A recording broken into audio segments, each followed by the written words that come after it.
Protections. Due to suggestive adult themes and dialogue, this podcast is intended for adults. In other words, the truth is ugly, so we get ugly right along with it. Everything we say is out of love for ourselves, our people, and our community. Sincerely, the Green Route Podcast. All right, y'all. So welcome back to the Green Route Season 2, Episode 7. Oh, it's my number. That's your number? My football number, 7. This is the Lord's doing. Man, this is God. Y'all knew I was coming. I'm just saying. This may be the Lord's doing. But, hey, I have a stranger turned friend. Crazy enough. We met maybe 2 years ago. At a cigar lounge. At a cigar lounge. Shout out to Lamar. Toast for Charity. Toast for Charity for inviting us to some event. I don't even know what we were there for. But yeah, we were at a cigar lounge and it was a room full of incredible people, including the young man who created Bull Young. Yep, with Chef Danny. Yeah, that was good. His food was good, all of that. So Reggie and I, we met then and just kind of synced. It's crazy that everyone who has been on season 2 thus far has kind of been that story for me. Someone I've met in Dallas and just kind of developed a relationship with. So I have Reggie Calhoun Jr. with me. He is an athlete, a coach, an athletic developer, a teacher, a founder of a whole ass college. Just a dope dude. When I met him and I learned about what he was doing with these young men, with college athletes, student athletes, I just kind of fell in love with his vision and I've watched it grow. Actually, he was at Deion's first home game this past weekend. So, I mean, humble flex, I'm just saying. We try to just do what we got to do. Is that, if the Lord say the same. The Lord say the same. So yeah, you want to tell the people something about you real quick? Yeah, man. I'm originally from New Orleans. Shout out to Noah. 10-year Army vet. So I know you know. I didn't know that. Yeah, when did you have time to be in the Army? Exactly. My life is crazy, right? What? So I did 10 years in the Army. I played college ball too. And I ended up in Dallas because I did like most athletes do, try to play pro. It ain't work out. So I stayed here. I ain't want to go back home. So I just stayed here and made my life what it is now. When you say try to play pro, like you came to Dallas for... Yeah, I combine trained with Deion them. Okay. So they were my trainers. Got it. And I worked out with them and learned the game a little bit more. And I tried out for like about 7 different teams and some combines, stuff like that. And when the bell clocked and said it was done, it was over with. Okay. Hey. I started using my degree. That's right. I love that. And so you are teaching young men now. Yep. How to actually navigate this college space. That's right. What's actually out there. And although I'm not using my degree now, I did in the beginning. So my degree is exercise science. Okay. So I was doing that for a while. So you know how to keep these boys looking good. Yeah. Rehab, post-rehab, nutrition, the whole 9. But it kind of got boring after a while. Okay. I kind of wanted to be in the mix. Mm-hmm. And I just went the whole development route. So holistically. That's dope. So that was my goal. That's dope. I really still want to come see the program. Oh, yeah, for sure. And the school. Because I think it's amazing. I feel like, coming out of Crenshaw in particular, we had a lot of boys in particular who they wanted to go pro. And when it didn't happen, they didn't really know what to do with themselves because all they had ever known their whole lives was this one thing, right? 17 years of playing ball. That's right. That's what you do. And to go over with. Yeah. And it's done. So and so it's like, what do I do with myself? So I love the fact that you were developing them off the field as well. Yeah. So that they knew they had options. Oh, yeah. Right. So definitely. that's pretty dope. All right, cool. Well, I got my boy with me. We got my drinks. I got mine. Yours is over there too. You good? Right, I thought you were done for the night. No. I got a little glass. Little something. All right, you want to talk some politics real quick? Oh, yeah. You got me in the mix now. Okay. I love it. All right, y'all. So we're going to run down this top 5 real quick, and then we are going to get into Reggie's interview because I really want y'all to know more about what he's doing, RPA, and, how he is using everything that he is to really develop. We had a great conversation about Deion Sanders as well. He schooled me on some things. And so, yeah, we may be able to get into that, but maybe. Nathan said we got to keep this episode pacing the right way. So we going to see. Yeah, that's a tangent right there. It could go all night. That's a special episode, maybe. That may be a special episode. All right, y'all. So first topic for the night. So Kevin McCarthy, Speaker of the House, he went on and launched an impeachment inquiry into Joe Biden. So yesterday, I reported early in the morning that the Senate had actually gone over to the House of Representatives.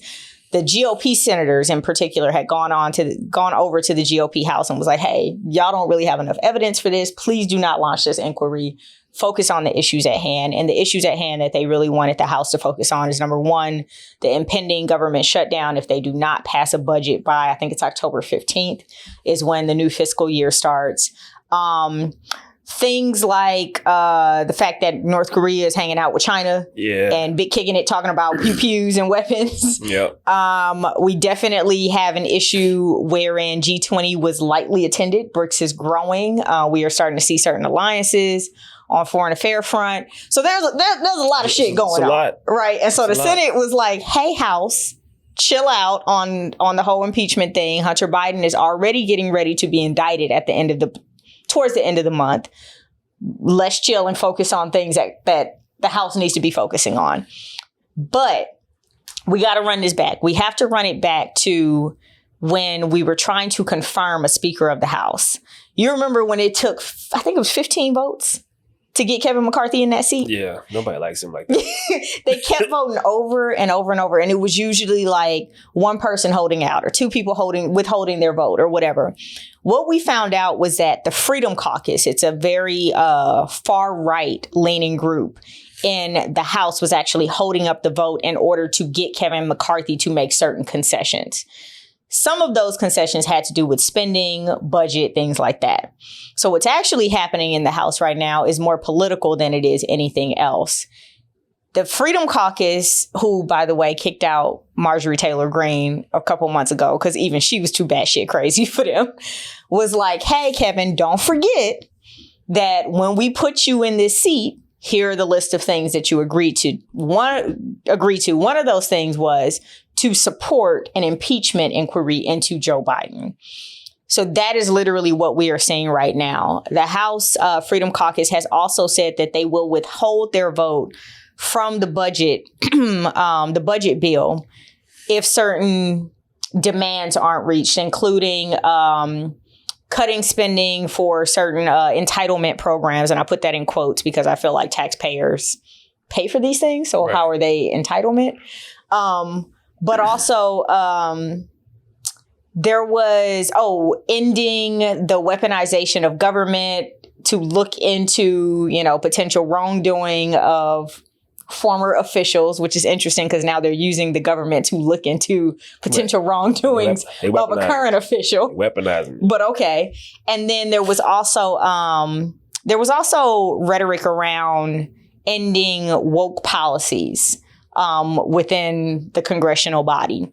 So a lot of this definitely has to do with the Freedom Caucus reminding Kevin McCarthy that he only got that seat because he agreed to certain things. And so sadly, Kevin McCarthy's hands are tied lest he be ousted by the Freedom Caucus and by their supporters. So yeah, y'all, this whole impeachment thing has to do with the belief that Joe Biden potentially enriched himself by being on the peripheral of Hunter Biden's business dealings with foreign bodies. Ukraine is listed, China is listed, there are a couple other nations listed. But all in all, I will say that Hunter Biden is already under investigation himself. Right. I do appreciate, I'm gonna be honest, because a lot of people was like, oh, you sound like a conservative. But I'm gonna be honest, I feel like a lot of times people have the privilege of being related to someone very powerful and they get away with a lot of shit. Hunter Biden evaded taxes and had a gun when he wasn't supposed to have one. And anyone else, if it were you and I, we'd have to pay our debt to society for those charges. Hunter Biden had already figured out, well, his legal team had already figured out a plea deal, which he expected to go into court and for it to happen right away. But the judge was like, hold on, wait a minute. Like, what does this plea actually cover? Now it looks like it's actually going to go to trial. They actually assigned a special counsel, if I'm not mistaken. And now it looks like he's going to be indicted by the end of the month, which means this thing is going to go to trial. And I genuinely think it needs to, because anyone else, if we were not the president's son, would have to go and have our day in court for the things that he initially pleaded guilty to when he thought he was getting a plea, but now has pled not guilty to when he knows his shit is going to trial. So let me ask you this. Do you think if they do open up the investigation in Biden, does it help Hunter? Does it help Hunter? Yeah. I don't think so. Yeah. Because Hunter is being looked at for two completely different things. So this is the tax evasion and this is the gun charge. They're looking at Biden because of Hunter's business deals with foreign. So I think that's a completely separate thing. But people can twist that and try to use it in favor of, well, because that's why I kind of read like they don't want McCarthy to do it, because if Biden is found not guilty or not implicit, it's going to boost up his. Go up. Yeah. So it's like, do you really want to go down that road? Right. But then you also look at, is this about Biden or is it about the prisoner swap? The prisoner swap? Yeah. What prisoner swap? So they did the 5 Americans, 5 Iranians. I don't think so I think those two things are separate too. So all this impeachment stuff, I think Biden has been doing a lot of wild stuff. So this is U.S. politics right now, though, so honestly. And you put me on, so I'm like, every video you drop, I go and I watch some shit. I'm like, dude, like America really on some we on some bullshit, some other shit right now. I'm like, damn, it's crazy. So Hunter is that family member who you don't want around. Yeah, Hunter is the drug dealing cousin. Yes, the drug addicted cousin. Yeah, bro, be wilding. And then if I'm the dad, I'm like, bro, I've done all I can. I'm trying to be president. God damn it! Shit, I've done all I can to help you, bro. Like at some point, I'm going to say, hey, look, it's me and you. Man, I gotta save me. and sadly, I actually think that may be what happens. Given that his father is really, he's attempting to run for his second term. And here you go being caught on camera with prostitutes smoking crack. And I don't mean that figuratively. That's kind of what I want to get to. Like, that's what I was asking, like if they do this to Biden, does that affect Hunter? Because if they do anything to Biden and Hunter gets off, Biden doesn't get a chance to win the second one. I agree. I actually think Hunter going to trial is going to be good for Biden, because it's going to show that like he's serious with the Biden isn't using his privilege to cover his son's sins. Yep. That's why I read so people were saying that McCarthy shouldn't be trying to like do it because if y'all do and then Hunter gets off and it's nothing, like now y'all just you just help them win. Bro. Like relax. Like chill, bro. We got some other stuff to worry about. Like let's worry about this. Apparently America really likes its presidents to be criminals now. Because like you think about Trump, right? Like every time Trump gets indicted, he goes up in the polls. I don't know. I think we may be partial to like criminal presidents at this point. But that's what we like, though. We like the stories of the big meechers and I think I'm Big Meech and the mafia bosses and dudes who ain't even from America. Pablo, like everybody want to be Pablo. Like so, everybody loves the person who got over on the government, even if they in government. Man, let's run for city council, but we got to go commit some crimes first. You down? Hell no, I'm gonna get my ass the book. I'm dark skinned. That's over for me. Yeah, it's over for me. I'm out of there. I don't know. Dreams, I'm kind of in the middle. Got locks. It's over with for you. I'm kind of in the middle of like the skin privilege, but this hair is definitely gonna be like, bitch, sit your ass in the down. mix. But nah, man, I thought the story was kind of like, it was kind of like McCarthy just kind of just threw it out there, just to say, hey, bro, I did it. Yeah.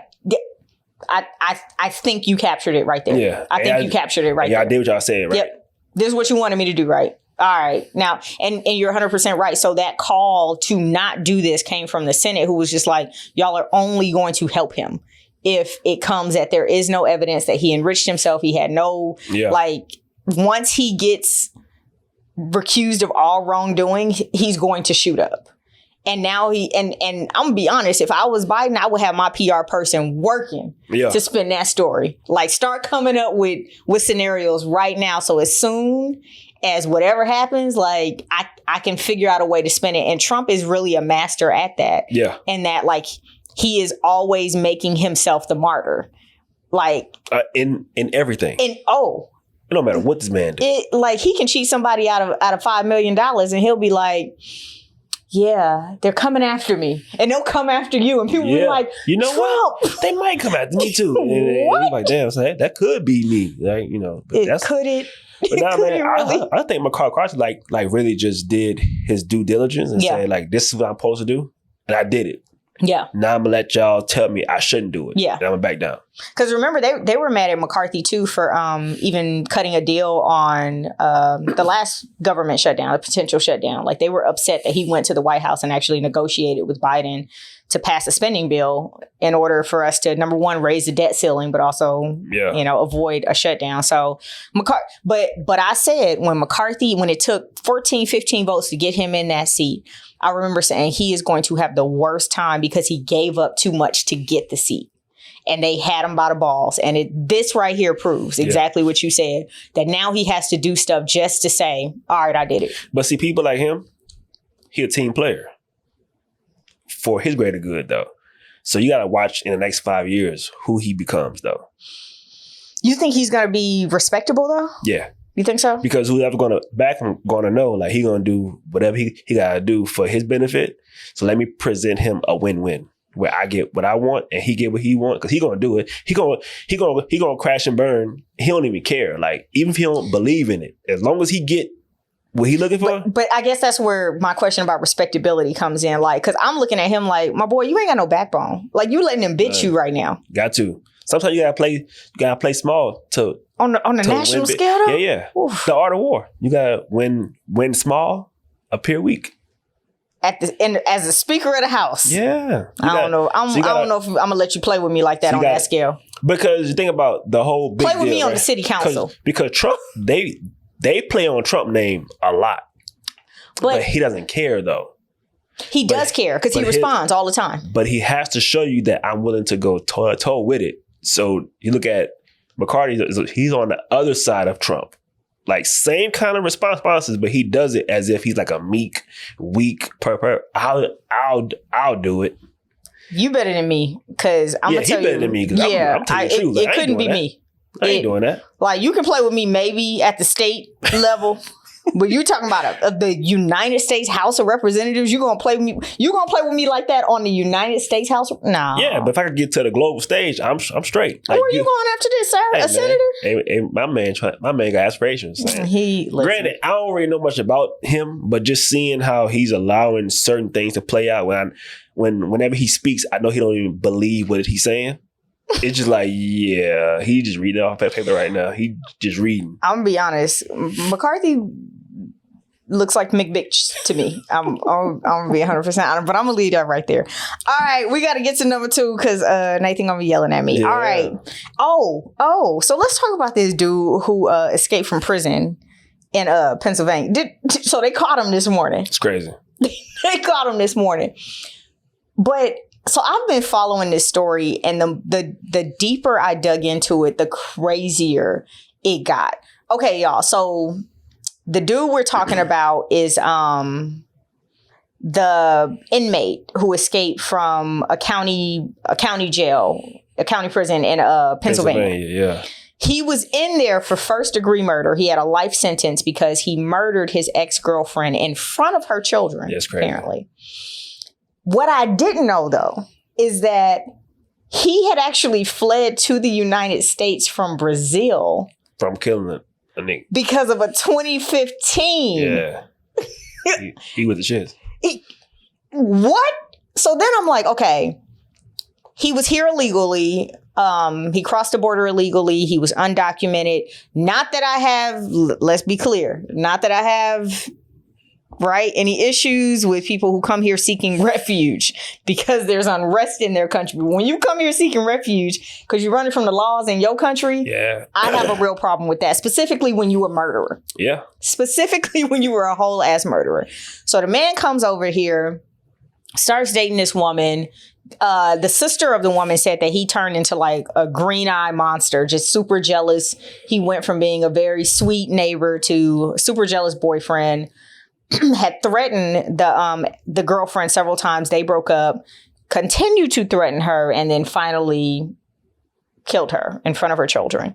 So he's doing a life sentence. He's in this prison and he crab walks. That's crazy. Did you see the video? Oh, I watched it.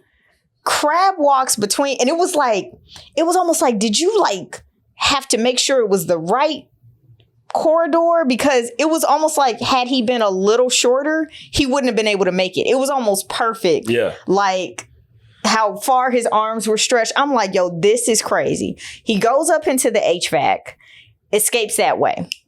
So yesterday when I was actually putting our notes together, come to find out that he had an interaction with a homeowner. He went into the homeowner's garage and stole a rifle. The homeowner happened to be in the garage at that time, saw him taking the rifle, pulled a pistol out on him. Can't shoot worth a damn. Trash. Shot at him, I think they said 3 times. Trash. Didn't hit nothing. Obviously did not injure him because he said the man darted off with his rifle. And then this morning, as I was on TikTok Live going through the morning headlines, someone told me that he had been arrested an hour ago. I'm just trying to figure out, number one, what the fuck? Number two, I had to look up why he hadn't been deported, especially given that he was wanted in Brazil. And what I did find was that some immigration legal experts weighed in and said that sometimes in these cases where very heinous crimes have been perpetrated, the United States in particular will hold on to whoever the criminal is to make sure that justice is actually served. So I guess the fear is that if we send him back to Brazil for whatever he's facing there, he may get 5, 10, 15 years. And we just don't think that's good enough. So I'm going to keep him here and give him that life sentence in this county prison and make sure that he actually suffers for what he's done.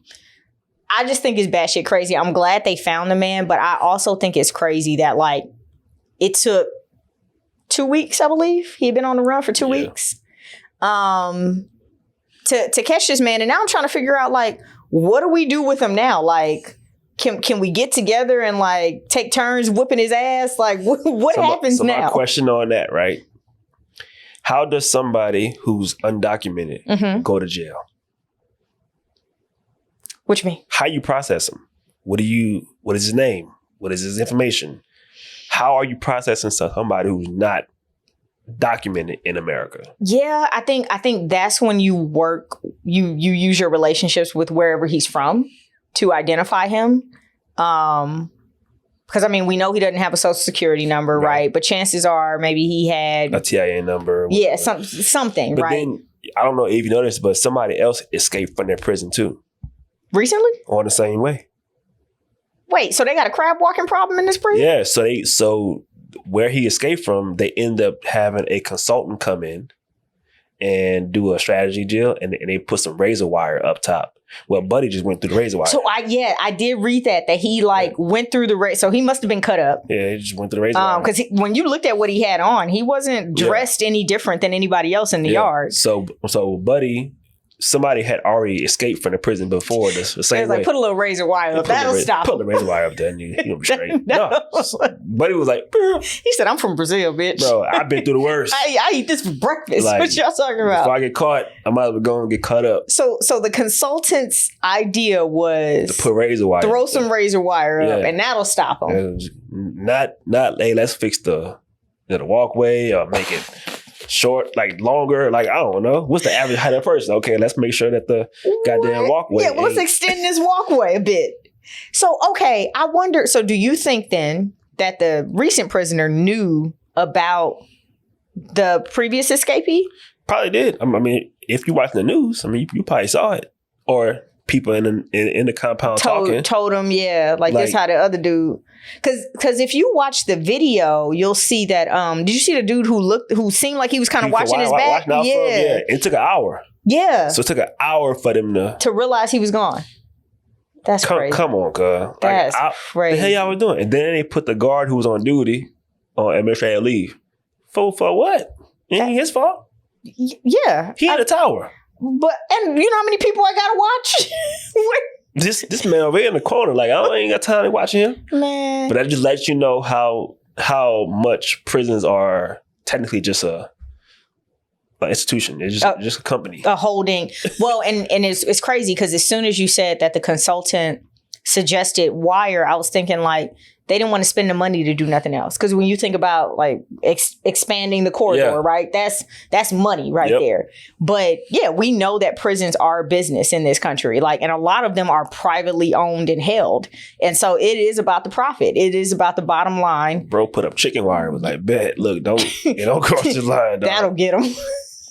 Just a chalk line. But he said, hey, don't cross this line right here. Here's the rule. It's the gun line, boss. Don't cross this one. What's that movie with the gun line? Life. Yeah. Life. And brothers, tell them about the gun line, boss. Tell them about the razor wire. Like, that's just kind of what it was. But yeah, Buddy went missing in Pennsylvania. Like how far could he have gotten? Well, and I guess I was also trying to figure out why he was still in Pennsylvania when they found him. Like, you not on the move? What was the plan? Buddy just wanted out. Well, like, you're not going to go north, south? You're just going to stay in Pennsylvania? So Buddy went to jail for a reason. He crazy. Yeah. So that shit. Nothing crossed his mind that was logic. Like, I'm going to just stay around here, bro. Like, I may escape and be close. Like, Mexico don't really fuck with us like that. You could probably head on down there and make a little life for yourself. Get to it. You know, you're from Brazil, so you probably speak like Portuguese, but you know, you can learn Spanish. You'll be all right. You know, a little bit. A little bit, yeah. So anyway, y'all, they found the man, but I guess our prisons need to do better than chicken coop wire. Yeah. And yeah, that's the story. Yeah, that's crazy. Yeah, Buddy was a serial killer. We'll say this. We absolutely know that that prisons are a business in this country. And we have seen so many times people of our hue be sent to those prisons for financial reasons. But in this case, he absolutely deserved to be there. Yeah, Buddy was crazy. And if we can't even spend enough money to keep him there, like what are we doing, y'all? What are we doing? This is America. This is America, the motherfucking ghetto. The ghetto. The ghetto. All right, let's go on and get into number 3. We are pacing well. Let's talk about Tim Scott and him having a rough time in the Republican Party on the GOP presidential ticket, not because he's black. Because he's not married. This has probably been one of my favorite stories for the last week or so. He different though. Dog different. That boy ain't right. Yeah, he different. That boy just ain't right. He different. Yeah. So a little overview, y'all. Tim Scott is running for president of the United States of America. Yes. On the Republican ticket. When Tim Scott announced he was running, he was actually touted as a fantastic alternative to a party that honestly has kind of put white men at the front, you know, when it comes to their presidential candidate. So he joined the ranks of Vivek Ramaswamy and Nikki Haley, who are also running on the Republican ticket as like these diverse candidates all of a sudden. It was great to see. It was good to see. I don't know about y'all, but I'm kind of fucking with Nikki Haley. I'm not going to even like flex. She showed out in that. To me, she was the star of that entire first debate, that primary debate. So Tim Scott is a junior senator from South Carolina. I think it's South Carolina. And you know, he's done his thing, right? Like he is considered just kind of an exception in the party, in that He's an evangelical Christian. Why you look like that? Go ahead, finish what you were saying. Finish what you were saying. Why'd your eyes roll up to the ceiling like that? It's the Lobos. So he is an evangelical Christian who practices Puritan culture.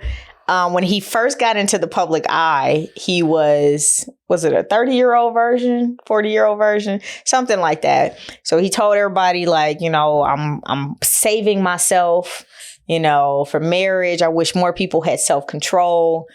All of this. Since then, he has said that he's had sex. So, you know, the devil comes to steal and destroy, I guess. But Tim Scott is on the big stage. Now, as we all know, politics takes money, especially at that level.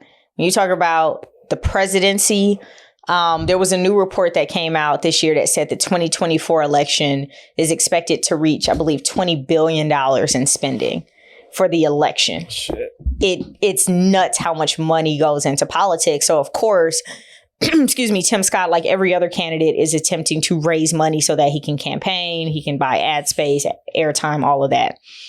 Well, wealthy GOP donors who were getting ready to write a check was like, hold on, we like you, Tim, but why you ain't got no wife? Yeah, that's a great question. So Tim, I think there have only been 2 other presidents in our country's history who were not married. One. Cleveland. One president in our country's history who was not married. And there are still questions about his sexuality, by the way.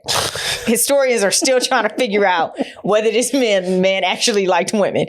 Neither here nor there. So these very wealthy donors are like, hold on, before I give you money, I need to understand why you don't have a wife. Now, remember, Tim touts himself as being an evangelical Christian. If you don't know anything about evangelical Christians, you will know right now that they are very conservative, hence why they tend to be the denomination of the far right GOP party. They do believe in marriage as an institution, that it is ordained by God, that it's a good thing to create and sustain the family as the American way, as the godly way, all of that. So here they are with Tim, like, hey, Tim, you said that you believed in what we believe, yet you don't have a wife. What's up with that?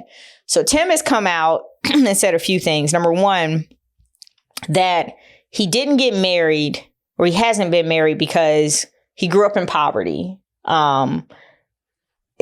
He said that his father was pretty heavy into drinking. And so his mother actually had to flee when I think he was like 6 years old, sending him and his brother to go live with his grandparents. Mm-hmm. So the mom and the brother and Tim moved into the grandparents' house. He said his mother worked 16-hour days to put food on the table. So in his head, he was like, hey, I didn't get married because I told myself that I wanted to make sure I could take care of my mother. And if I couldn't do that, I wasn't going to start a family of my own. Now, I believe that Tim can absolutely take care of his mother. Miss Francis, I believe her name is. Shout out to Miss Francis. She's absolutely beautiful and sweet. And then the other thing that he said was that he just kind of hadn't found the girl. But then all of a sudden this week, or maybe in late last week, Tim came out and was like, actually, I got a girlfriend and I'll introduce her to the world soon. Bro made that up. And now it's starting to feel like, Tim. Relax, bro. Tim. Who is this girl? Nah, like I think you think about like America, right? So people in America, we glorify that person who got a woman, mm-hmm. right? Or somebody at least have had sex, mm-hmm. right? So when you're saying like, oh, I haven't had sex, I don't have a girlfriend, I'm not married, to the average American man, bro, you are. What's wrong with you? Yeah, you risky, bro. And mm-hmm. you want me to give you money? Like, I don't know you like that. Yeah. Like, now we have nothing to relate on. Like, we have no relationship on women. You haven't gone through the heartbreaks or whatever. Mm-hmm. And then it's like, you're not married. So it's like, if we put you in office and you happen to get married, what kind of women do you like? What's your track record with the women? Like, at least let us know you like the ratchets or something. Oh, what if he came in there with like a tatted girl? Like just the sexy red girl. Just pull up. That'd be crazy. That would be politics. Hey, that'd be crazy. Because it could work though. Because as much as people didn't like Obama, whatever. Michelle showed proof that like, yo, like she stand up, she got her stuff together. Yep. Okay, we can rock with that. But if we didn't know what Obama was doing, it'd have been like, bro, like this ain't the move. Yeah. Like I don't trust you. You don't have no woman. You have no track, no Facebook post. Nobody came out the. I used to date you in college. Like nobody. The whole time in school, you did nothing. Yeah. So something wrong with you. So do you think the question is going to become, does he like women? Because I think that's where it's going. I would. And that is going to be a real issue in the party that he's running with in particular. Yes. Like if you made a great point, there is no woman we can connect you to. That's crazy. You 50. He in his 50s. That's, dude, at least one. Now you acting like Manti Te'o talk about something. Yeah, I got a girlfriend, bro. Where? Where's she at? Like, I understand, like, keeping your personal life and your professional life separate. That's, I like that. But your woman? Yeah. Like, and you in the, these people do a deep dive in your life before you run for office. And he got nothing. And nothing. They ain't find nothing. No baby mama, no girl you paid off to get an abortion, no, bro, nothing. And even so he mentioned that he has had sex. That's crazy. Because when he first got into the public eye, he said, he was like, no, I practice Puritan culture. I'm a virgin. I'm waiting until marriage. And then there was another interview, I believe, with Politico where he was just like, oh, I fell off the wagon. I had sex, whatever. And now where's she at, though? Now you're a threat, though.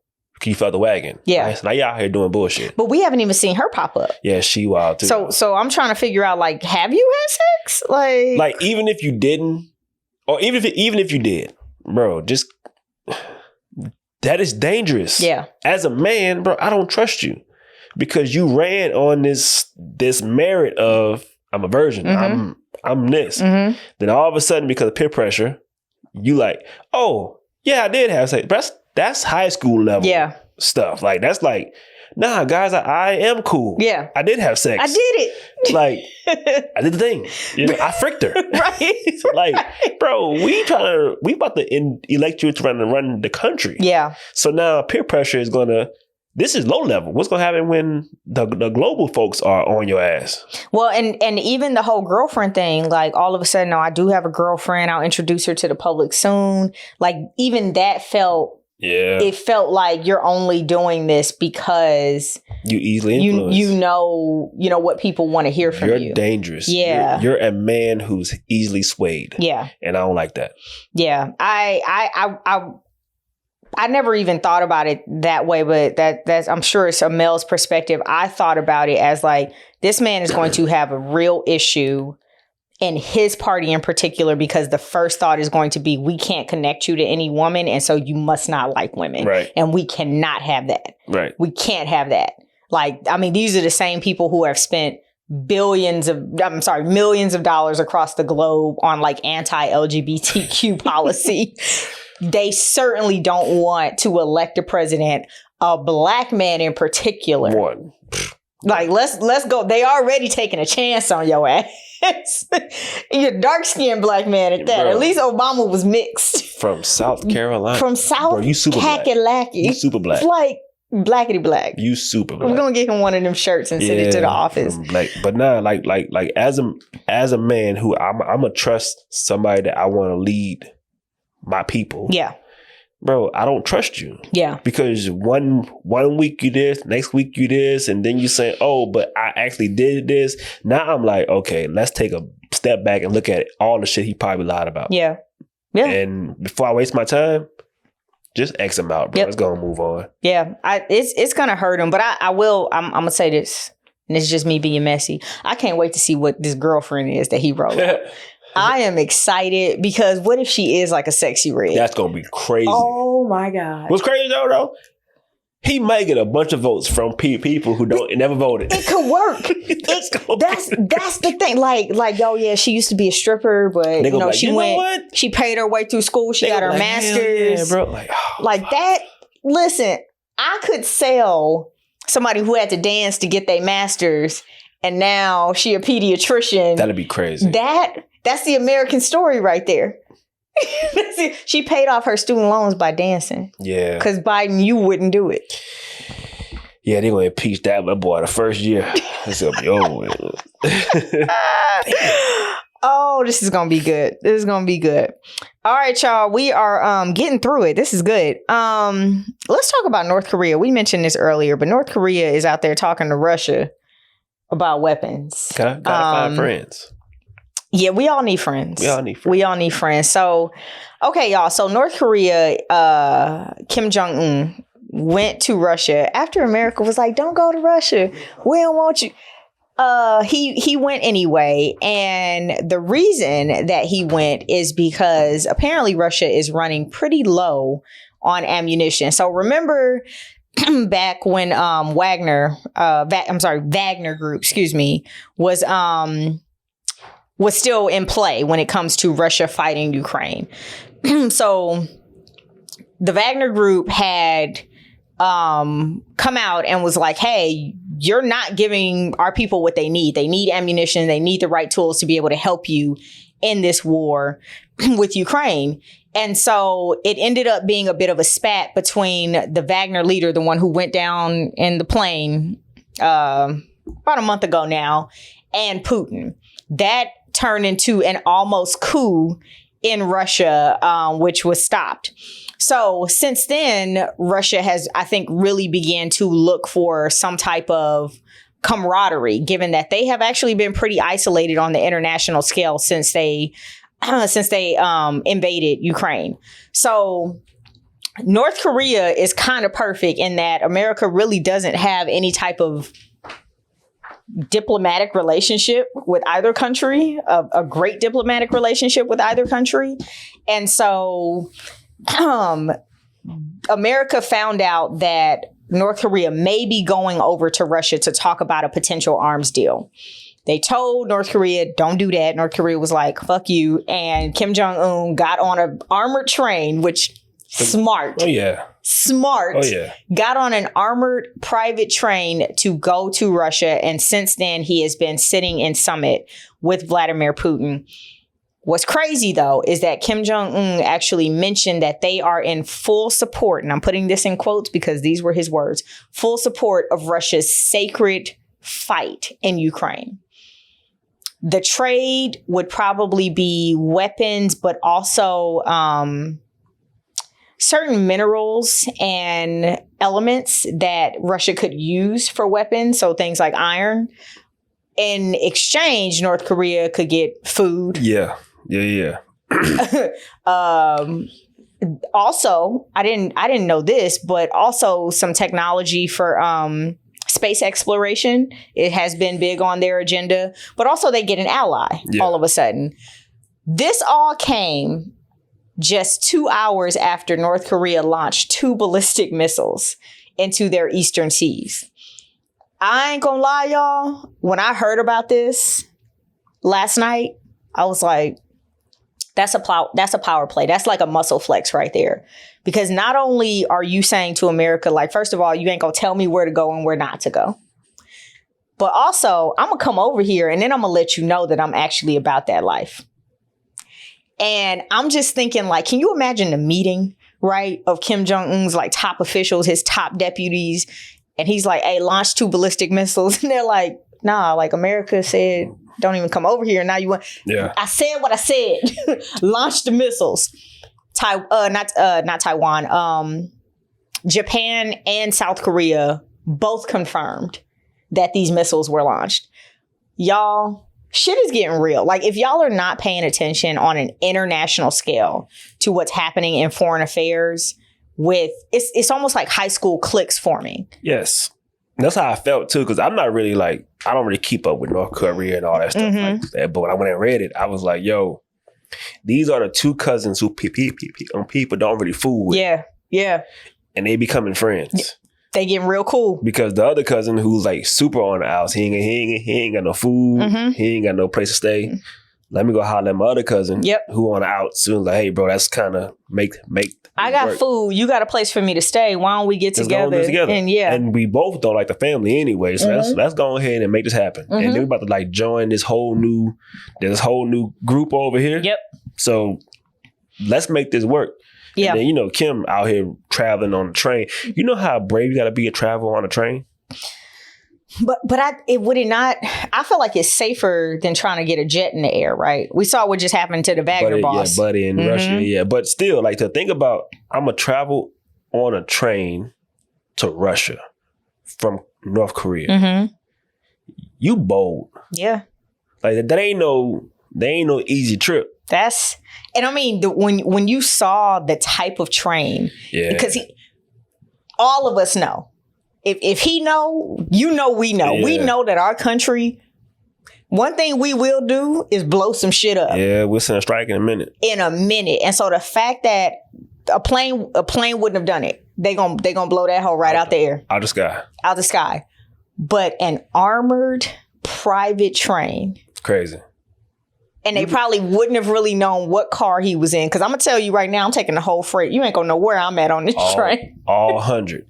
I need 100 cars in this hole. But now, like Putin is already, like, you know, I think Putin pulled a lot of strings too. But, you know, Buddy in North Korea, like, where everything he's always done it like the bastardized child that nobody really, like, supported. Mm-hmm. But now he's coming and he's fooling people who are already trying to, like, move on. I mean, if I'm on an oust, I'm with it too. I could use a cousin. I'm going. I could use a cousin. I'm hungry. You ain't got no place to stay. All right. You know, y'all trying to do brick still? Bet. Yep. Sign me up too as somebody who's in the mix. Yep. You know, I ain't tripping, but nah, and BRICS is growing. Did they invite? Was it 7 new nations to join BRICS? Everybody. My fear with that, and I know we'll probably talk about this later, is that if they convince Africa to get in. Yeah. Well, so South Africa is already a member, but they invited. Did they invite 2 more African nations, I believe? Yeah. So, I mean, and look at what's happening with G20, right? If they light attendance, bro. If they get, because they said Putin gave billions of dollars in debt to the African nation, then gave them more money. Yeah. If that happens, it's, but that's a whole other situation. But. Well, and Putin does have a hand in what's going on in Africa right now with the coups in particular, because you have to remember that even with Niger, they had already requested the military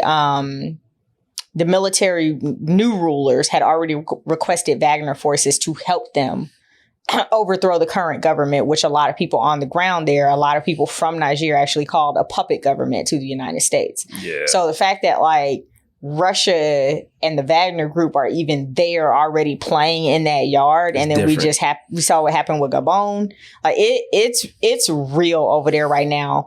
We said on the show last week or 2 weeks ago, I love to see nations that have been under the thumb of colonialism for a very long time standing up.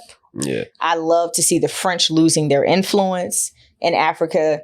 And I know that people will be like, oh, that's anti-American. No, that is pro people having the right to live and eat off of their land without colonizers coming in and attempting to rape the land. You know what's wild about Gabon? That was the first country that I was supposed to go to if I went to Ghana. Is that right? Yeah. Why didn't you go? They took too long to respond to my emails. And Ghana hit us up quick. Plus, Gabon speaks French. Yes. So the translation was different. Gotcha. So, but Ghana hit me back, and it was just faster. That's dope. But Gabon was one of the ones that I was supposed to go to first. That's awesome. And then when France didn't want to let the soccer team come in, I saw everything change. Yeah. And it was this is a wrap. Yeah. We'll get them out of here. It's about to happen. I really love to see it. And I do think that the people of the continent are speaking up for themselves. Yeah. And literally saying what a lot of us in the diaspora have known for a long time. They're like, bro. They don't need anyone to feel sorry for them. They need you to leave them the fuck alone. so that they can let us do us. Thrive. Yeah, let us do us. Bro. Yeah, like just leave them alone and let them use their natural resources and natural talent to the best of their ability. So I'm definitely watching very closely what's going on with North Korea. I will say one more thing on this, y'all, is the head of, I believe it was the Navy, Air Force, one of the two, put out a statement 2 days ago saying that he fears that China is readying for war with the United States as they're expanding their military, but also looking very closely at their allies. And he believes that it is the reason that America is beginning to forge some of these new relationships, but also fortifying some of our older allyship. So I would encourage y'all to watch spending bills, in particular, who we are making arms deals with. We just approved $500 million in arms sales to Taiwan. Yep. We know that we continue to send billions of dollars of equipment and aid over to Ukraine. We are now doing military drills with several countries, including South Korea. So just begin to pay attention to who we're cozying up to. But did you know that I'm pretty sure you do, they released like $6 billion to Iran? Yes. But they told them like, oh, you can only spend it on this way? Yep. But you ain't going to tell them how to spend their money. That shit's crazy. Yep. So I talked about that this morning. So what Reggie is talking about, y'all, is so we have been holding it's like your mom would like, let me hold your birthday money. Like, you take it out the card. I'm gonna hold it for you. So we have been holding Iran's money, and some of their oil, actually. We've been keeping some of their oil. And so there are 5 Americans that they are attempting to have released from detention. Mm-hmm. And so the swap now is $6 billion of Iran's own money. That's crazy. For 5 Americans, which I think is absolutely arrogant as hell. With rules. It's like telling somebody, giving them the EBT card and be like, but you can't buy meat. You can't buy crab legs. Yes, because America did try that, by the way, y'all. They really did say that y'all couldn't buy seafood. Like people do in the hood with the card, you're going to find ways around. That's right. That. Hey, I'll trade you $1 billion in these food stamps for $2 billion in cash.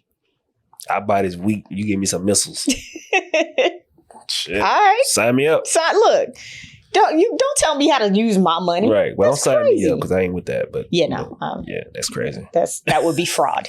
That would be extremely. But now, man, like when I saw that, I said $6 billion. Like, $6 billion. America's some bullies, bro. And then have the nerve to tell other people how they should behave. Yeah, that's nuts. But respect it. You gotta respect it. I saw a TikTok today that made me laugh. This girl was like it was a skit. She was like, I fucking hate this country sometimes. It's terrible. And then she cut to a shot of Coco Gauff. And she was like, red, white, and blue, bitch. And I'm like, that's us. Like, that's our relationship with our country, where it's just like, yo, we are trash. But then, like, somebody comes after us and we like, hey, who am I shooting first? Right. Like, that's like Noah Lyles. He was like, I don't like America sometimes, but world champs. Like, we the world champs. Hey, that's red, crazy. white, blue, bitch. Like, that's crazy. So yeah, like she really captured, I think, what a lot of us feel about our country. We're like, yo, this place is garbage until somebody wins like the US Open, and then we all something wild happen. You be like, yeah, I'm glad I ain't over there. Yeah, right. That shit's crazy. Right. Yeah. All right. And our last story, y'all, football is back. Deion Sanders did his thing. My dog. With Colorado. But we're not going to even talk about that. I really want to talk about NIL and what this means for the new generation of athletes coming into college or already there, who are now able to take advantage of what has been a long fight in policy and legislation to get these kids to be able to benefit from their bodies, their likeness, their names. Because I mean, you were part of the generation that couldn't benefit. We had no chance in hell. Yeah. So like, talk to us. This is your segment. I'm giving you this story, and I'm co-host. I could talk about Putin and all them books, but I talk about my lane, not his lane. But so with the NIL, man, if you think about the concept of it, it shouldn't even have been a battle. Can you tell my people what NIL is? So NIL just means name, image, and likeness, right? So that's three things of a person. Mm-hmm. So your name, which is my name, your image, what you look like to people, but then your likeness. Are they using things that's like video games or AI or something like that? Or just like things that you do. Okay. Right? So like you mentioned Dion. Dion had that dance. Mm-hmm. If I do the dance or the gritty, let's keep it like relevant, like the gritty. Mm-hmm. The gritty is tied to Justin Jefferson. Okay. If somebody does that, they're going to say, oh, that's the Justin Jefferson dance. Mm-hmm. That's like likeness. And when we play college ball, like we begin to gain like notoriety and people wanted to do the things that we were doing, mm-hmm. wear our numbers or wear the hair way that we did it or do the things that we did, but we couldn't profit off of that. Okay. And I still don't even understand why though. Like, it's still like a thing to me, like, yo, why couldn't I have made money off of an autograph of me? Yeah. Like, it's kind of like, you think about it, it's weird. I sign a receipt every day mm-hmm. when I buy stuff. Yeah. Like, why is it illegal for me as a college athlete to go and sign an autograph and make money off of it? So the NIL for me is a breath of fresh air, but it's also a moment to take a step back and say, where are the potential risks now? Because we still lacking the financial literacy. We still lacking the real ecosystem of like who we are as athletes. Because most athletes go to college, and if you ask them, they're not trying to go to school for themselves.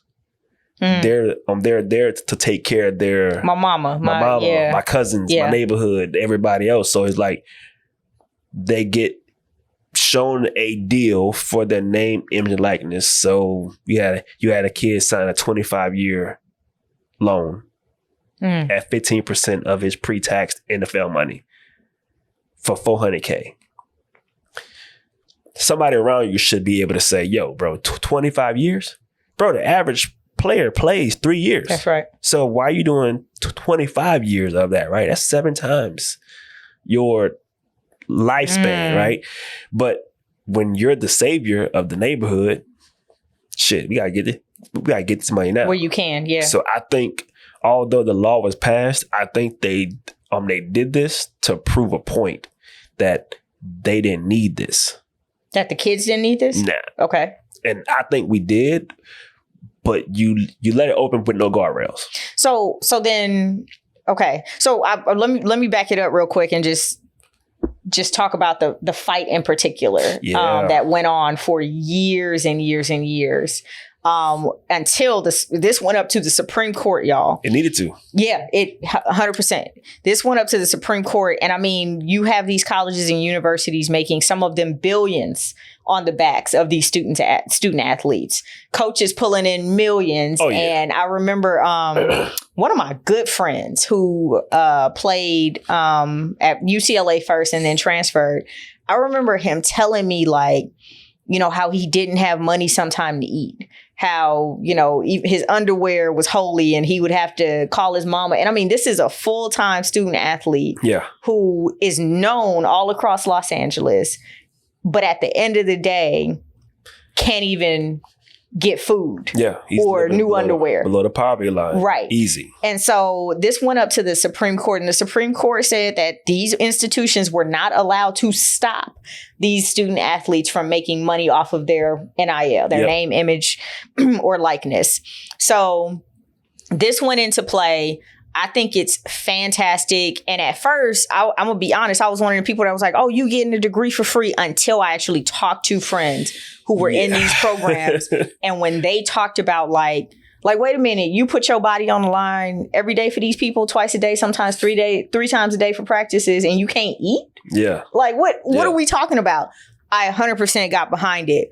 My question for you, though, is how do we help these I'm gonna say mostly young men, but there may be some young women who benefit if they have the right type of brand and, you know, personality for it. Like, how do we help them as older cousins, right? Who you've been there, you knew what it was like not to be able to make money off of your name, image, and likeness. Like, how do you help them make the right financial decisions when that big money starts coming in? I think we have to look at it and not consider them as superstars. Okay. Right? They're kids. They're people, right? So athletes are people.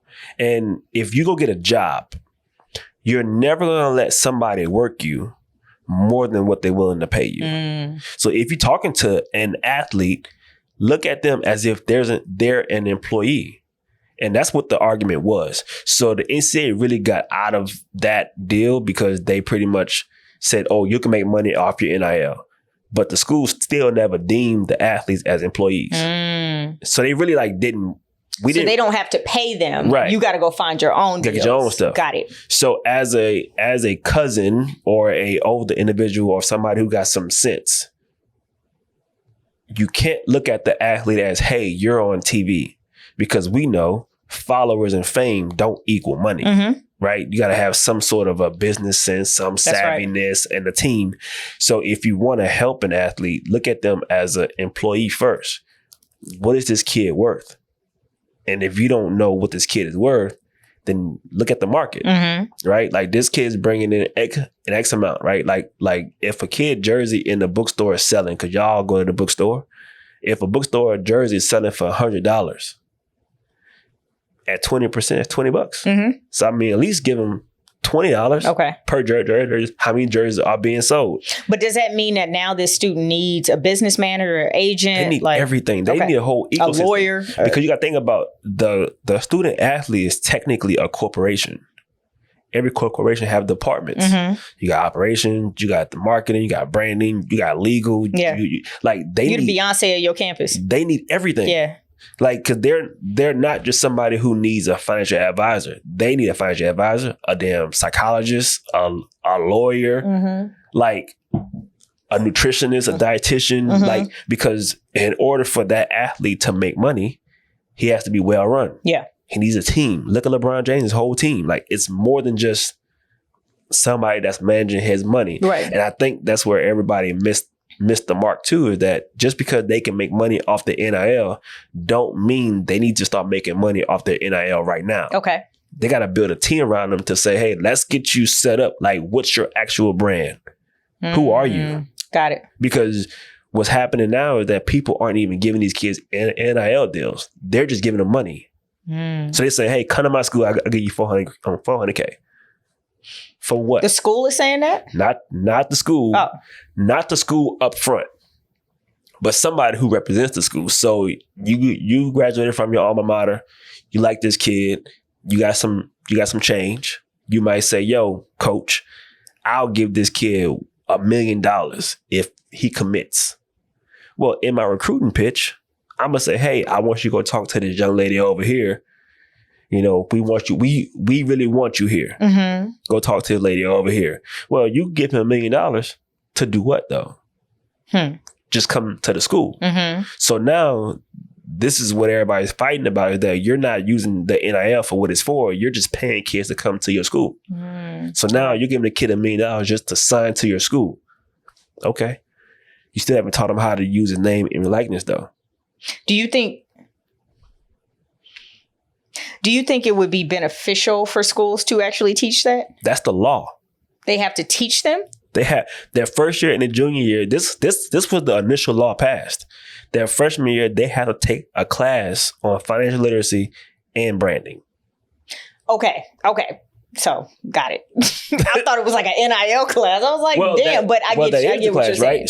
So they are required to teach them how to actually use their NIL. Okay. Ain't nobody doing that class, man. So then where does that leave these schools? If they're not actually doing what the law says, then what? But then the NCAA came back with, hey, whatever the state says. So now the NCAA is doing what America does. Yo, this our law, but then the state the local, right, and the school. Because we don't want government to get too big. So now every school has their own rules. Okay. So now every school has their own rules. Every conference has their own rules, and every state has their own rule. So Texas passed a law recently saying that the NCAA can't even come and touch any of their schools in Texas if one of them kids break the NIL law. So, okay, so say that to me again. So the NCAA Okay. can't sanction a university for breaking name, image, and likeness laws because the state says you can't touch any of our schools in our state. Texas said that. Texas, somebody else, I think like a couple more states like Colorado and stuff, like they're all passing these laws saying the NCAA can't touch our schools. So now but then I can do what I want with these kids. I do whatever I want to do and give them any kind of money that I want. But then the IRS came through and said these collectives, which is a collective is a group of people like you and a bunch of alumni create this nonprofit and say we're going to fund NIL for kids. Well, the IRS says your 501c3 is no longer a nonprofit because you're not benefiting the masses. You're sending money to one kid. Got it. So Texas A&M just lost their nonprofit collective because they were just funneling money to individual kids. So let me ask you this: these collectives, right? What's in it for them? Do they? I'm just trying to figure out because ain't nobody doing nothing for free around here. Ain't nobody doing nothing. We know this. So are they coming up? Say Reggie is the next hottest thing, right? At a university down here in Texas. Yeah. I'm gonna come and throw him $400K. Yep. For the year, but I know his NIL could be worth millions for the year. Do I have him sign that over and be like, I'll give you just $400K if you sign over your rights? Like how did they benefit? So it's depending on what the contract verbiage says. Okay. So you got some. So the NCAA rule says that your NIL deal can't go past your eligibility. So it's only 4 years, right? Okay. Well, the kid in Florida, that already passed because they signed him to a double deal in one contract. What does that mean? So they said for the lifetime, for the time that you're in school, and then when that ends, we're kicking another one for when you're in the pros. What? It was in one contract. So you get signed 4 years of their eligibility plus then 25 years of their pro. 25 years? At 15%. Hold on. You are telling me that they are handing these kids contracts that says, I'm going to take 4 years of your eligibility plus, and you said that the average is 3 years. So just in case you have a long career in the NFL, I'm going to eat off you 15% of their pre-taxed income. Pre-taxed. They went for the gross. Right. So that it's kind of like a situation where the collectives are I just love my school. So I'm going to support these players, and in return, my school is going to give me a name on a building or season tickets or they're going to get something at the school in return for that. Or if the collective is running a company, well, I'll make sure that he comes and does a commercial for my company. So that's the nonprofit's obligation. Like, hey, you got to come do 2 events a month. Well, if 10 of us are in it and we got businesses or whatever, well, one event will be mine, right. One event will be yours, and then we'll have this kid doing these events. But as an agent or as somebody who develops athletes, I would say your collective agreement needs to be predicated on how much your value is. And if I'm doing this collective, I got to do an event for you, but your average ticket price is worth more than the money that all of y'all gave me. Yep. Shit, we got to go back and renegotiate. I need a door deal. This. Yeah, need me a door deal. We need to go over and renegotiate this. That's right. Because if one commercial influences people to come and buy your stuff and your ticket price is more than what you pay me, you just hustled me. Yep. Because now I'm obligated to all 10 of y'all, and I just made y'all $20 million. And I maybe have gotten $1 million. Maybe. That's crazy. But that's the hustle because there's no CBA. What's CBA? Or like a union. Okay. For college athletes. The NFL has the NFLPA. NBA has the NBAPA. Every pro athlete, every pro organization has a PA. Right. The colleges don't. Yeah. So there's nobody saying what you can and can't do in these deals. Do you see that coming at some point? Yes. It's called the PASS Act. Okay. So they're trying to pass that now. So they want to certify every athlete, certify every agent, and whoever's working with athletes has to be certified through the NCAA. Okay. I think it's good, but it also shuts people out too. It shuts people out who didn't go to school for 2 years, for 4 years, who didn't get a master's and didn't do the deal. So it kind of puts them in the same position with the pros. But when you have contracts where it's like 15% for 25 years or 50% of each deal, or kids sign over a power of attorney to not agents, they're signing this over to like uncles who are negotiating deals on their behalf, getting $100,000 and giving them 20. I'm in college. Cause $20K for me. That's a big deal. Shit, sign me up.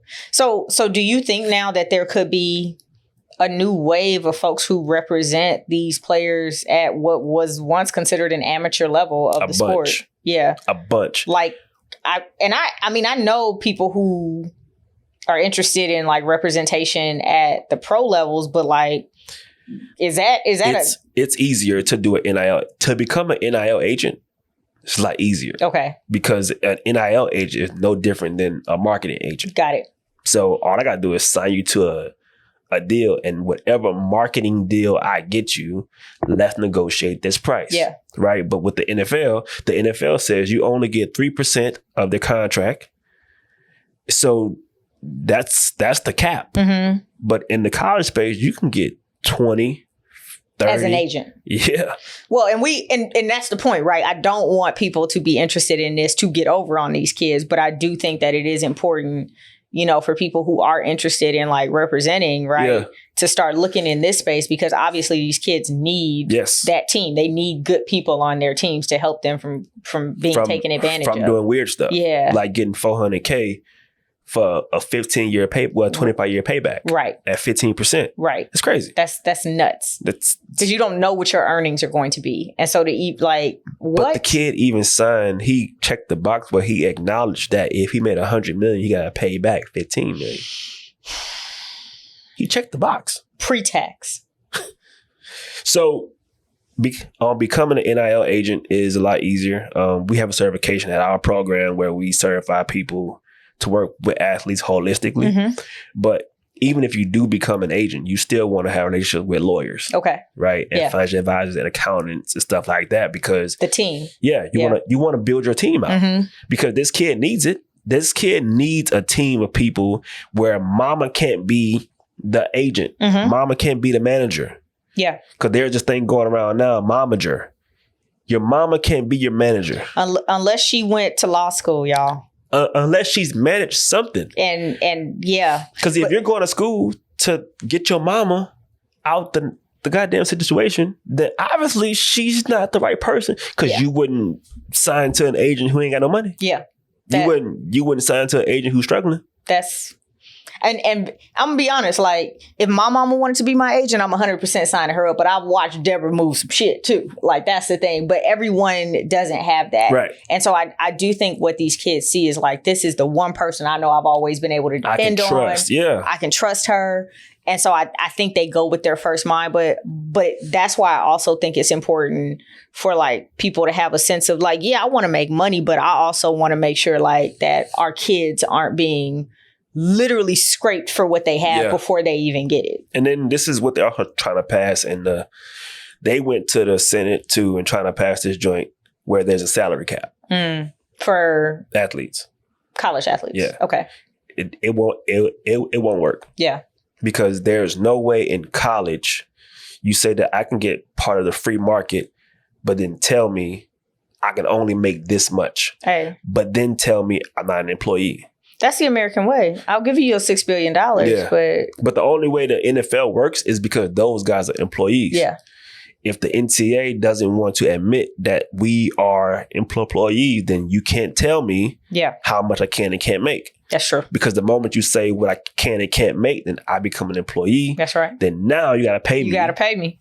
According to that. And my degree is part of my benefit package. Yeah. And they don't want to play that game is not worth it to them. I'll let y'all go out into the free market and do y'all thing. Mm-hmm. You get in trouble, it's on you. You get shysted, it's on you. That's another good point. It keeps the school from having any type of liability if there is any trouble with these NIL It's on you, brother. Yeah, that's a good point too. But then the school says an agent has to register with the school to work with their athletes. Okay, cool. But then nobody's really guardrailing that. So you can go slide in the kid's DM. As long as they sign it. You good. You. So it's like the college space is such a fertile ground for people to come and take advantage of these athletes. Yeah. But it's a place where I think we can literally create like generational wealth at that level. Yeah. Because these kids can see six figures if they play it right. But they're all looking for the Nike deals. So right now. Man, that shit ain't gonna make sense. Yeah. But these legislative people are trying to pass laws where they saying, yo, before these kids catch on to what we actually doing, let's put some rules in place where they cannot make that much money. Yeah. Because it's like, there was a article just passed recently. Caleb Williams, he's a QB at USC. He won the Heisman last year. He said, yo, if the number one pick in the NFL is not what I like, I'm going back to school. I love it. So now it's like, yo, the NFL might slide in and say, yo, all right. I love it. let's bump this down a little bit, because it's like, now these kids are like, yeah, I don't want to go play for the Cardinals. And that's real. Like, if I can get my bread and stay in school another year until I get a team that I actually want to play for, why not? Why not? I mean, it's like the NBA, we saw something similar, right? With a lot of these development leagues popping up or kids going overseas. It's like, wait, I don't have to go through what used to be the gatekeeper for the NBA. I can go play, make some money. Bread. Right? Build me international make sure brand. my mama good. And then I can come over here and enter the draft and do what I do. And so, yeah, I 100% get that. And I hadn't heard that Caleb had said that, but I love that. Yeah.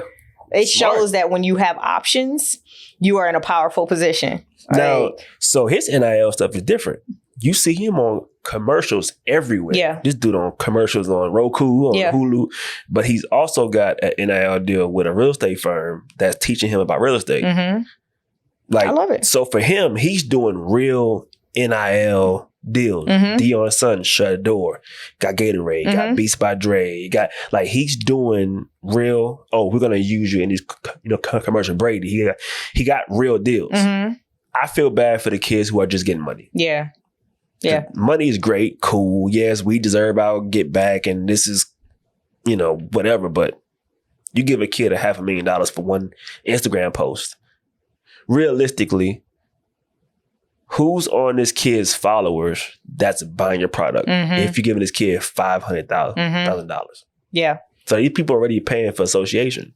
Oh, God. And we're still getting pimped. Like, it's like, damn, like, yo, you giving me $500,000 to make one post on Instagram? I know I'm worth a lot more now. That's right. But I'm still getting hustled, though. But I think, we talk about that with gentrification, right? This is why people are able to come into neighborhoods and buy up people's houses for little of nothing, because if you've never seen that type of money, it's your eyes get big. Oh, it's just like, wait, you gonna tell me you'll give me $100K, $400K? I ain't never seen $100K or $400K. Right. And so, yeah, I'm gonna take it. Like, and I'm not thinking about the long term of like, hey, if I start small, build a team around me, right? Like, man, get them local businesses under my belt first. A bunch of them. Yeah. Like, they need marketing too. Like, if we're talking about small businesses, like, that's where you go. But you remember when, like, everybody passed this law when Obama was like these payday loans and stuff like that, and he went after them hard. Yep. Well, they shifted the hustle. Yeah. I'm gonna go to the kids now. I remember. Yeah. I'm gonna go to the kids. Yep. If I could give a kid a deal, the NIL has become the new Sally Mae. Ooh, I like that. I'm gonna give you this little money, $400,000, and you pay me back in 25 years. But you're gonna pay me 15% of whatever you make. I'm smoking you. Yep. Because now what Sally Mae didn't have was a futures to collateralize. So they was like, oh, your degree? They ain't give a shit if you majored in basket weaving. They just gave you money to go to school. Now these folks are looking like, yo, this dude might go first round. We like the way he looking. Yeah. Okay. I'm going to go ahead and give him 15% for 25 years. You just mortgaged your NIL. Your entire career. That's worse than in perpetuity. That's crazy. 15% of your gross. Okay, well, what if I only get one contract? And Buddy, who did that, he only got like I think it was like 3 years, 6.7 million, right? So they said like over that time of the deal, he was going to pay 1.2 million, right? But let's say he balls out and he develops into like this super athlete and he gets another contract where he gets more money. Like now he goes from 6 to 17. Yeah. Now you paying 15% on 17 million. And let's say you happen to get a good agent who gets you a third contract. So in 7 years, you've paid these folks 15% on every deal you just got. For $400K. For $400K when you was in college. On top of the 3% you paying your agent. Plus whatever the rest of the team take, because we know we got to play. Yeah.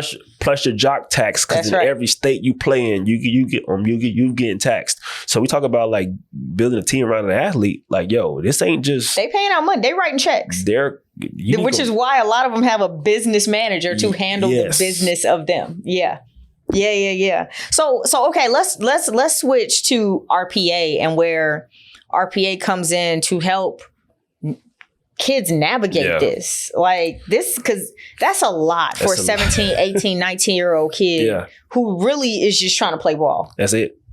So our goal, man, has always been to help them navigate this process. It's never been about winning championships. We only care about winning games and all that stuff like that, because at the end of the day, our way of winning games is to see a kid provide for himself and his family. However that looks. I'm not against them trying to go pro or whatever. Like, I want them to go pro. Yeah. So we put together a program for the last like 6 years where we were focusing on those who were underdeveloped, undervalued, and under-equipped. Okay. So when you see a kid in inner city, rural area, small town, whatever, they can play. You're never going to knock an athlete. He can play. But they're missing some things that they need to succeed at the next level where they trying to go. Okay. When I got to college, I went to Prairie View first. And I didn't know anything about FAFSA, no student loan. I'm thinking, like, it's like high school. Every grade you go, your stuff just follows you. So I go to school. I'm just like, okay, cool. They gave me a bill. And I'm like, what this for? They're like, oh, you owe this. Oh, I ain't got that. I went home, joined the Army. That's how that happened. I did not know that. Yeah. Okay. I'm like, shit, like, all right, Army. Okay. That's just what it was. Yeah. And even me joining the Army, I didn't even read the rules of my contract then. The people just said, we're going to give you X amount to join and we'll pay for school. Bet. I'm in. Yeah. Right? So when I did that, I got my leadership skills from the military. So I'm like, man, everybody should join the military. Just do basic and just learn the leadership stuff. So we created RPA to mimic my process of joining the Army. Okay. Like getting the leadership skills, learning who you are and find out your plan, and then going into your career and then going to where you're gonna be stationed. And that's just kind of like what we built, but we took it from the athlete approach. Okay. Every athlete we've dealt with, whether they're a superstar athlete or a no-name athlete, they go through the same thing. So what does your curriculum look like for them?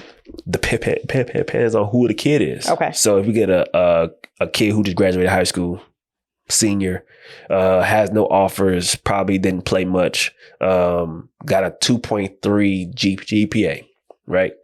That's not going to get him to college at all. So what we do is we want to get them some college credits where we can make them become a transfer. So you build up the GPA. Yeah. Okay. Because in college, to be a transfer, you got to have, at some schools, like 20 hours. Okay.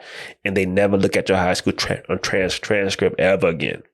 So a lot of athletes, they have trouble getting to school because their high school transcript is trash.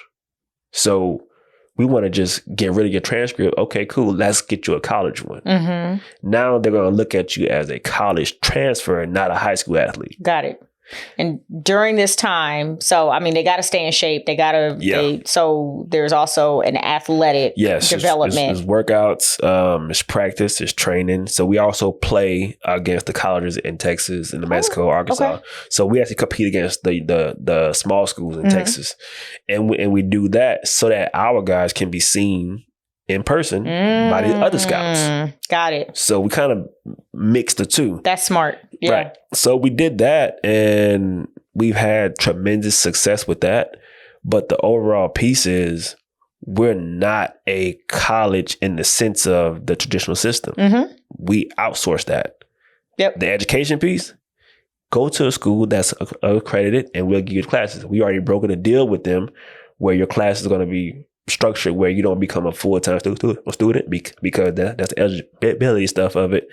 But okay. Yeah. So if they were full-time, that would be a year of their eligibility. It burns Got it. Okay. So we structure it where they get the same amount of hours in the year without ever going to school full-time though. Got it. And do you have like specific relationships with certain schools? Yeah. Okay. Yeah. In Dallas, do you have any? No. Okay. We actually do everything online. Okay. And we do it online because we took the model from the tennis players, the gymnastics, what they do online. A lot of them have to go to school. They focus heavily on their sport. So we do that. So in case we travel or if an athlete has to travel to go visit a college, they never miss school. Got it. Okay. And if we get a kid who may have failed out of school, of college in the middle of the year, we can get them into classes when they show up. Okay. Because all of our classes are on demand. Mm-hmm.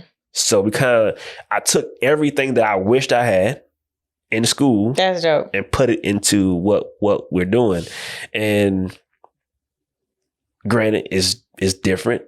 It's not traditional. But it's very creative in that, like, it's what these kids need to get where they're going. The funniest thing, and I wish I had this tweet. I think I might have got rid of it, but I tweeted in 2016, I said, online school will be the thing for athletes. Mm-hmm. And everybody laughed at me. And then COVID happened. And online school was the thing for everybody. And I laughed because for us, nothing that we did during COVID changed. Yeah. We did the exact same thing. Yeah. We never changed that at all, right?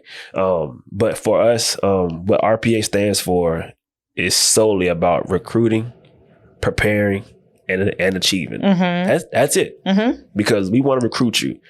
And it's not just like, yo, I like your film, come here. It's, what do you need? Where you're from? Who's your family? Yeah.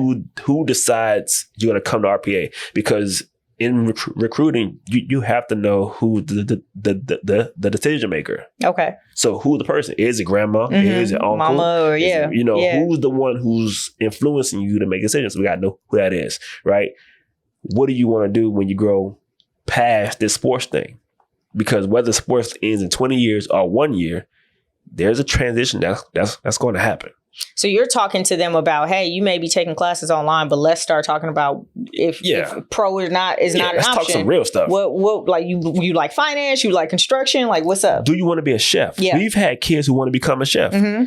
That's not a 4-year degree. And that's cool. That's culinary school. That means we don't even have to fool with. So let's get you into culinary school. That's it. Yeah. You play for us. You still can live through your college playing experience, but you're in your career though. That's brilliant on so many levels, Reggie. That is brilliant. Why do you have to go to now? If you get your culinary license and you just want to go to school, just to kind of, okay, cool, but don't go to school for 4 years and major in sociology. Right. I don't know I don't know no person who's a sociologist. Well, I can make you a sociologist. I got a bunch of books that I can send you that will. But that's what they take. You that principle, and that's why we're and it's because it's one of the lighter, and it's the easy way to stay eligible. Yeah. So I don't care about you being eligible. Mm-hmm. I want you to be efficient. Yeah. So I talk about stuff that's not cool.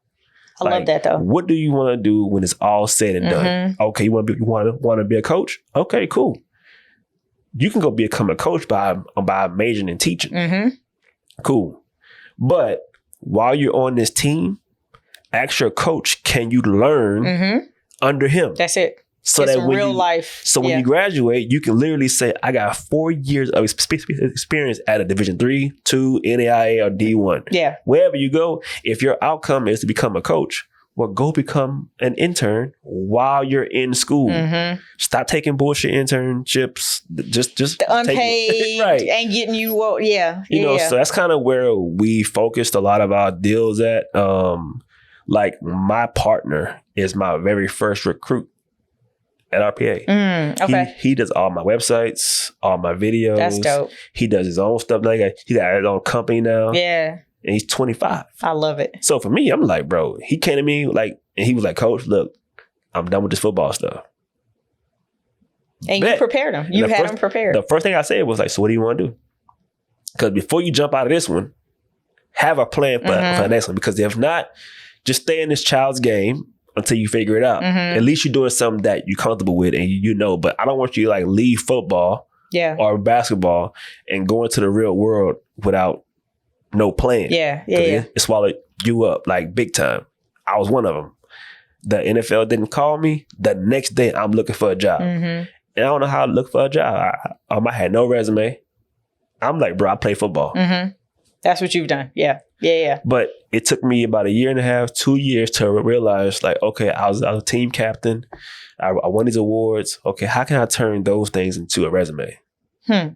So now I'm like, okay, team captain. Okay, I was a manager of a small group. I met with upper management every week. Okay, this one, like, but you don't learn that until you learn what actually goes on a resume. So right, and so that's kind of where I was, man, and that's what we did. I love it because it circles back to the conversation we had about these kids just not knowing what they've known for 17 years is football, and so all of a sudden you're asking them to go figure out how to make money off their name, image, likeness, or how to manage that money, how to read through a deal. Like, no, I've played football. So I really love it. And y'all, this is why I said, like, when I learned about what Reggie was doing, like, I thought it was absolutely amazing. And as I'm learning more about it right now, like, you are brilliant in your own right, because appreciate that. It really creates space for the athlete who turns pro and has learned everything that they need to know, right, from that space, or the athlete who may not get the chance to go pro, but has all of a sudden created a pathway, a career pathway for themselves, while still being able to do what they love. So that's super dope. I do want to ask, like, what's next for RPA? So, we've been dabbling in the international space. Okay. So we went to Ghana twice. We're working on Amsterdam and Europe. And we're doing that because athletes don't get the exchange opportunity that everybody else get. Got it. Yeah. So everybody gets to go do a student exchange joint, right? Athletes don't. So the NCAA has a rule where they can take 1 year to do whatever they want to do. So we want to build that and say, hey, look, let's get you overseas. That's dope. Yeah. Let's build your brand overseas. Yeah. Now that when you come back, we can maximize your NIL too, because now you have a overseas plug too. I love it. So now it's like, how do we take regular people stuff and allow athletes to experience it without being in this capsule that you don't get to experience a lot of the stuff. Like, all my athletes are required to get a passport. Okay. So as soon as they come here, like, got a passport? No, get one. Not just because you want to travel to Cancun, but shit, like, what if somebody call you? And because I was one of them dudes. Yeah. I had a contract from Germany that I didn't sign because I was cocky as hell. And I said, I'm going to the NFL. And I ain't signed it. But in the deal, it said, if the NFL signed me, I can get out my deal. But I didn't read it. Nope. Yep. Didn't read it. Didn't even care. I was like, all right, thanks, man. Yeah. I'm going to leave. Thanks, but no thanks. Yeah. So next for RPA, man, like, we took 2023 off. We're coming back in 2024. And then the way that we're doing it is we're going to minimize the amount of games and increase the exposure of where they're going to go. Got it. Whether it's overseas, whether that's, playing in like a small tournament or whatever the case may be. But, and then we started finding trainers and coaches. That's amazing. So every trainer wants to work with an athlete. but they don't know how. They all just like the physical piece. But who cares about that piece if that kid goes to school and commits armed robbery?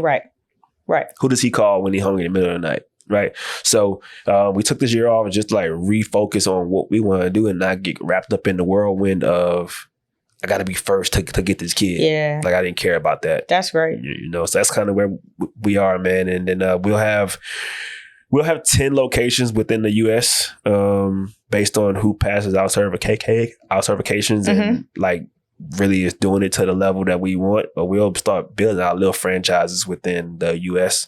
And then continue working with the governments overseas. You're amazing. This is dope. And I can't wait to see you guys come back. I definitely want to come and talk to you again once you guys get back. And especially when because I love the exchange piece. I think you're right. Like, you know, because they're athletes doesn't mean that they shouldn't have the ability to expand really their horizons. And I am a big believer that traveling, reading, it makes you a more empathetic countryman, but also like citizen of the world. And so that's really dope. I love it. I'm excited, man. I think it's going to be great. Yeah. All right, we got to wrap this thing up, y'all. We've been hanging out for a while. Tell the people where to find you. You do find me on every internet thing as Reggie Calhoun Jr. Internet thing. social media, LinkedIn, Google. Shit. Hell, like MySpace. MySpace, you know, Reggie Calhoun Black Jr., Planet? man. Shoot. Black Planet, my name was crazy on that one. I don't even want to know. Yeah, I don't even want to know. Yeah, that was it was a different time. Yeah. It was a different time. High school was a...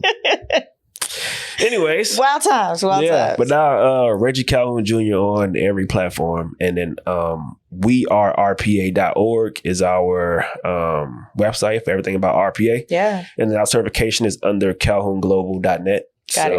I'll put all that in the show notes for the people. For sure. So if that's kind of where we are, man. And if y'all have student athletes or if you are interested in a certification, I'll make sure that's in the show notes for this week. So, well, thank you, Reggie, for coming to hang with me. Hey, for sure. This was great. I learned a lot. Yeah. But I always learn a lot when I'm sitting with him, y'all. That's the cool thing about having friends that are super smart. But you made me go research, though. I'm like, yo, the government crazy. The world. Yeah. All right, y'all. But we're gonna get out of here. Make sure you follow Reggie Calhoun Jr. on all the things, including Black Planet and MySpace, and then the Green Route Pod on all the things for us, and then I Drink Politics for me. But this has been amazing. I cannot wait to have Reggie back. Oh yeah. When he relaunches, and then when we move into the new space, we're gonna do some real cool stuff, have some mashup episodes, bring strangers together. It's gonna be crazy. So we can talk politics over liquor and cussing. It's gonna be crazy. But yeah, y'all have a great night. Don't forget to like, follow, subscribe, tell your mama and them that we out here, and we will see y'all later. Have a good one. As far as I'm concerned, they could burn this bitch to the ground, and it still wouldn't be enough. And they are lucky that what black people are looking for is equality and not revenge.